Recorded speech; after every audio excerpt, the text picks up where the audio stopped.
Welcome. This is Jim, Sawlogs Plastic Hubs, and welcome to Slop in the Shop. Just to give you a quick update what Slop in the Shop is. You other creators had different videos, this and that, or purchases, or all this kind of stuff, or mail calls, or whatever you want to call it.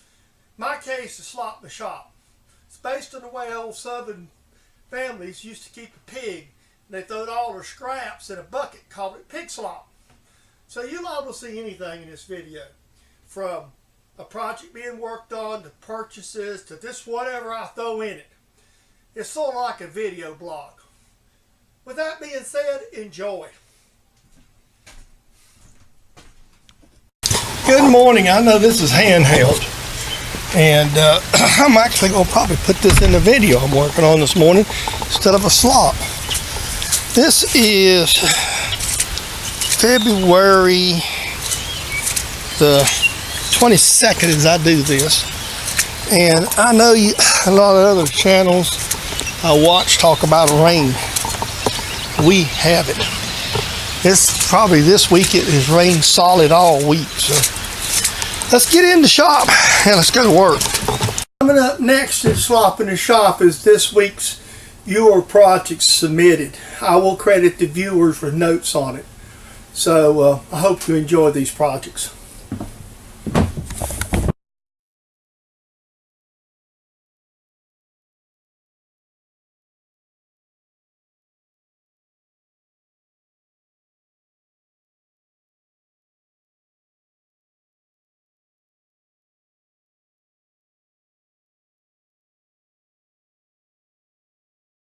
By the way, there's my little tray, and I did cut it out. It's just a plastic tray and it snaps. It's mounted on aluminum. And I kind of like it better than the edge trays because I can cover it up like that when I'm milling or whatever. Okay, I don't know how well you're going to be able to see this. I may have to zoom in for you. This is a old chart that I have on my wall from the New England Tap and Die Company. I bought this thing off of eBay, and I didn't buy it because it was old. I bought it because I wanted to use it. And so this is probably the most used reference tool in my shop, this tap and die chart, this deco. So what I do is we're going to do 1032 screws for this. And you hear me say, well, we'll do this and we'll do that. Let me just zoom in on 1032 here. And you can see it's right here in the wall. So it tells me to get the probable thread depth to 75%. I can use a 5/32 drill.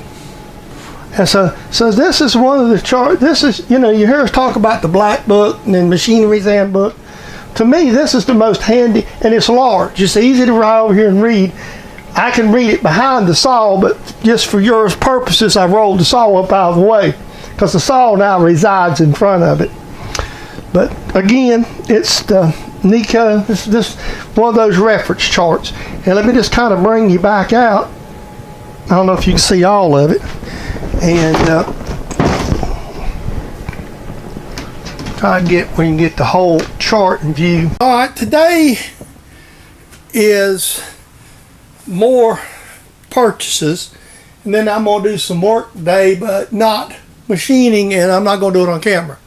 This is a purchase, a brand new tripod to replace my other one. It's a lot stronger, a lot heavier, and hopefully that'll make the videos better. One thing about these are new lights I picked up at an auction. We're using the brand new tripod today. We're going to put these up shortly. And even though Mr. Pete wasn't fussed at me because I've never heard complaints about lighting. I've heard other complaints, sound and other videographic errors, but never enough light. Well, in the shop you can't have enough light, and I'm a little bit fussy. I don't like task lighting, and I don't like to have lights on the machines. I'd rather have lights going down to them. So I'm going to increase my lighting here in the shop. what this will do is give us a little more of a base to have a better lighting, not only for video, but actually just to plain out machine work. So that's part of the plan, and we're going to do that today. That's part of what we're going to be doing today, is increase the lighting in the shop. So with that being said, we're going to move right on. Well, you can see this with the lighting we have in the shop as far as washout. But this is my mill, and this is top of my drawbar to my ceiling right up here. And what the real problem with that is, I don't have a lot of space. So building one of those units, like a lot of people use to change drawbar, is just not practical. Plus, my mill has a lot of stroke, and I'm going to show you this. Let me release it, and you can look at the drawbar, and you can see how much stroke my mill has. That's the full stroke of it. So those two factors there make it using a butterfly wrench a little bit difficult. I really eventually may want to go to a cordless ratchet, but the air ratchet I've got is an older, it's fairly inexpensive one I've had for years, and I'm just going to put it to use. And I've got another air fitting over on the other side of the mill, and all I'm doing is just moving it around to give me some more room to work. So that's in that, and there's one more. One is this hunk of aluminum. This particular hunk of aluminum is what I'm going to be doing, a project that I've already done. This is going to be some coasters that I'm making. And these coasters have a purpose. The coasters will be the 1,000 subscriber giveaway when we reach 1,000 subscribers. So I'm going to make a set of 4 of them and have them ready. We're within 250 people right now. And I would greatly appreciate the 1,000. So if you know somebody who's not subscribing, please point them to the channel. And a lot of times, you know, you do what you can to promote your channel and to get more people to come by and look at what you're doing. So one of the reasons and one of the things I do, if you'll notice in a lot of other channels, there's oil cups that just appear. That's one of my ways of promoting the channel. So, you know, other providers, so that, you know, just get them to mention your name and get them to come look at you. So if you know somebody else that watches YouTube and don't watch my channel, I'd appreciate it. I know Mr. Tom down Hilltop and myself, we share a lot of the same viewers. So if, you know, again, we try to promote each other because we feel like what's good for one of us is good for the other. So with all that being said and done, if you want a chance to get some Sawlogs plastic hubs coasters, you got to get busy and get out there and start getting 1,000 people up. So I need you to get to work so I can get these giveaway. So have a good one. Excuse me, I'm handheld and I don't know how well this is going to work. What I did is that's the new light that I purchased at the auction. That's one of the old ones. That's over the lathe. And I'm going to turn back around here at the mill, and this is what I got over the mill. As you can see, it's pretty bright inside the shop now. That helped out too. And there's okay, we're done. We hanged our signs on the shop and finished up this morning. So got that tractor. And what you see there is you see the little guy in the golf cart was a modern sign that Chris had got me. And I moved it to the outside last year. That's repainted. The Texaco and Phillips 66 is on the door. The red man is right there. And as I said, that red man is because Dad chewed red man. That's why I wanted it. The Timberwolf was another brand of snuff. The red man and the Timberwolf both was what they call nowadays in NASCAR Infinity Series sponsors. Mark Green, one of the guy who only mainly drove mostly Infinity, was in that car. Of course, to play with tractor signs, I've had it. And the Ford Red Belly was another one that I had. You notice the farm-all sign. And we get around here at the corner, the old Shorties is hung up there. I mean, I kind of know that urban wear, you know, that's tend to, no disrespect, more of the black clothing, but I really loved the sign when I seen it. And I thought, man, that would just stand out on the side of the building. And it's somewhere, I'm assuming in Hickory, this place was some time back. And this is like a storefront sign. But I like the color of it. I mean, guys, look at the colors. It's really sharp looking. It's just like sort of like a beachy looking sign. So, you know, it just looks good, and something to add some color to the outside of my shop. I mean, that's the whole purpose. And besides, believe it or not, that is probably, I only give $7. There was a guy who started at $5, and I bid at $7.50 on this sign. So that sign cost me a grand total of $7.50.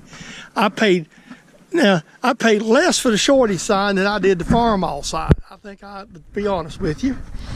And I ended up the auction on the two tobacco signs from what now is the Infinity series was $5 a piece. And I think I get something like $7.50 a piece for these medallions. They was like press plates. So now the golf one's inside of my shop. I don't know if the lighting's gonna let us see it or not, but I put the golf one right there inside the door. So we have them all hung now. I have to excuse, this is a project I'm working on. There's some lock pins there, if you can see them. I ordered them from Shars. They go in my tool holders. I've got a couple of signs that actually has been here a while. These belong to Cindy's dad. They was up in our garage and we wasn't using them. And I asked her about, could I move these to the shop too? And then also, we went by our favorite store, Horrible Freight. And we're going to install us another airline in behind the mill. That's what this is for. And what this purpose behind this project here is, I've been taking an air ratchet and using it to change drawbars. You see the air ratchet maybe laying there in the background. And let me turn around and show you something right quick. The one other thing is I've been moving signs around. And I may have showed you the two signs that belonged to Chris's dad. I put them up today.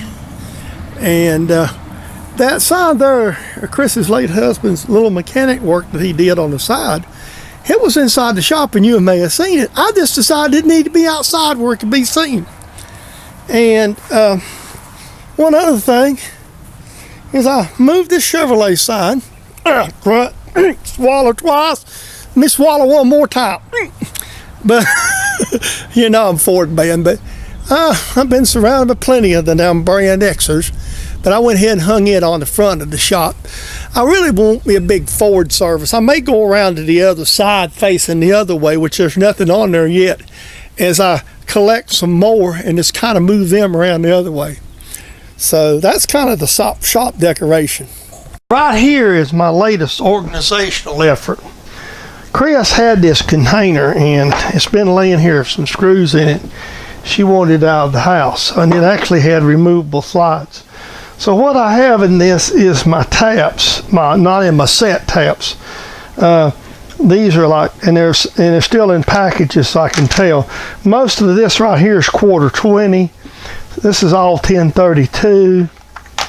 This is 7/16, 5/16, 7/16, 3/8. Excuse me, 3/8, 7/16, half. This is all fine. 3/8 fine here. It's another fine and odd tap. And these three are the odd metric taps that I have. It's not in perfect order, but it's better. So now I don't have to pull tubes apart to get the taps. I can just reach in my tap container here and bring this whole thing out of the drawer. So that's a lot better than what I had. Okay, good morning. I got a little item here to open, an envelope from Mr. Doug Lester out at Metalworks. I sent Doug some stickers and a couple of oil cups. And Doug sent me a couple of channel stickers, so we will install one of these in the shop. So that's the first thing I'm going to do today. Okay, there's Doug's sticker along on the wall, and if you'll notice, I'll pan around the few I've got my swag and my other ones there. So these are the ones that I've had people that sent me. I'm probably expecting a few more that's out there, but this hadn't been done. So that's the sticker, and we're going to move on to today's project. Today, while I'm doing some other stuff, I'm just doing loose ends today, and I've got some. I'm trying to catch up on some of my containers and stuff.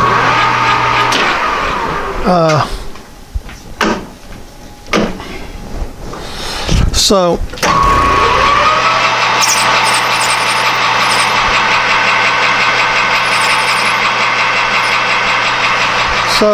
right now I'm trying to catch this up to where this is going to work. I want this a little loose, so that's good. We're going to turn this and bore it to fit us a pipe to, and so with that being said, I got to get the calipers out. We're drilling it with the 13/16. I'm just drilling it close enough to give me some room to bore it. We'll just bore it. This pipe loosely fits in there. There's no need to get exacting.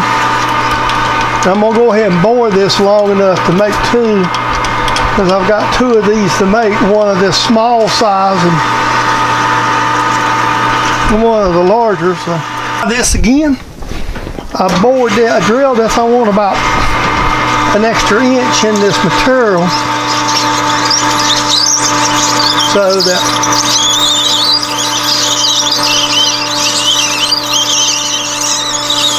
when I bore this, I'm going to go ahead and bore it to fit the pipe for both of them and turn them. I've already turned the one, so I'm going to turn this one, then I got to get a larger piece here in a minute. Okay, so what I'm going to do is the same thing. This is just going to push up good. Basically all these are, this is for is just to give us a bushing, so to speak. All that is a bushing.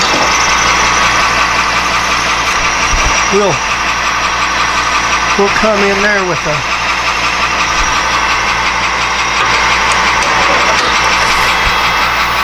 we'll just hand deburr these out. These will just be pushed in and glued. That's all there is to it. It's like snuff. Not quite as dusty. Okay, here's all my components laid out here that's ready to go for each one of the containers. Now what I'm going to do, I've already mixed epoxy, and so what we'll do, the first one we're going to do is this here one, the white container, and you just want to get a good coat of epoxy. This is what does all the actual bonding. This white pill bottle here is one I actually had in the drawer, and when I done some rearranging inside of my tap, my tap drawers, I got a bunch of I had stuff stored in it, and I had a bunch of containers. So now that's all done. Now this is a tight fit, but all we're going to do here is just slide that right in there, just like that, and let it glue.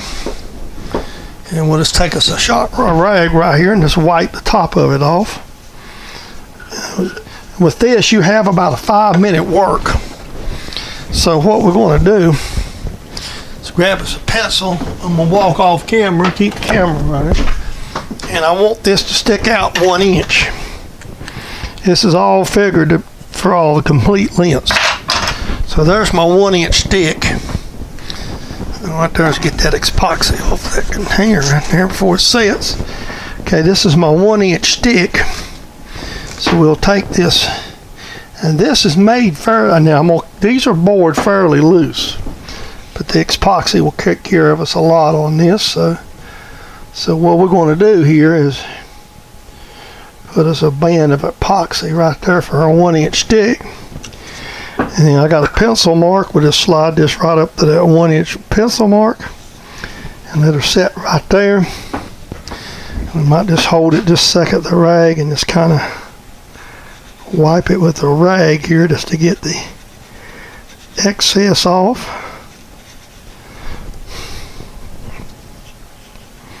You have to be careful because this is not set yet, so we want to.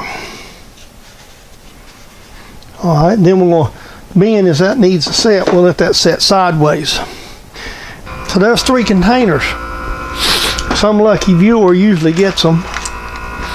Mainly that's what I do with them. Actually, they're kind of like channel swag. I just sort of decide to give somebody, and most of them's always gifts, and that's what I make them for, is gifts. So there they are. I have a picture of a 12-ton press from Tom Hildebrand that he reworked. It's going to be in this Slop in the Shop in my viewer projects, and I hope you enjoy it. I'll put that photo up for you too.